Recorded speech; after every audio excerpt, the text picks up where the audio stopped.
All right, today I'm going to show you how to unclog a drain using baking soda and vinegar. Right here I have pure baking soda and some apple cider vinegar. I normally try to use white vinegar, but this is all I had, so this is just going to work just as well. And so what I'm going to do is I have my drain, which is clogged a little bit, and I just want to loosen it up. So I'm just going to go ahead and take off the drain cap right here, just pull that up, and then I'm going to take some baking soda. And I'm just going to put some baking soda down in the drain like this, okay? Put some baking soda down in the drain. Maybe just like a quarter cup, maybe, or whatever.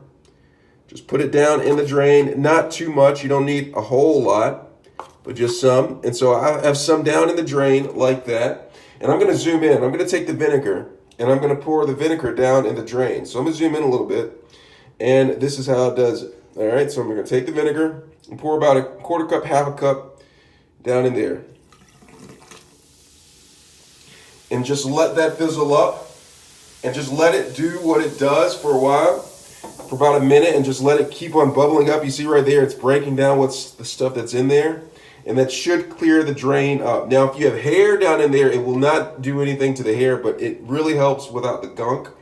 And after about a minute or so, you just let this go right here. You're going to turn on some hot water, and it should open up the drain a little bit. Let me know if you have any questions. Thanks a lot.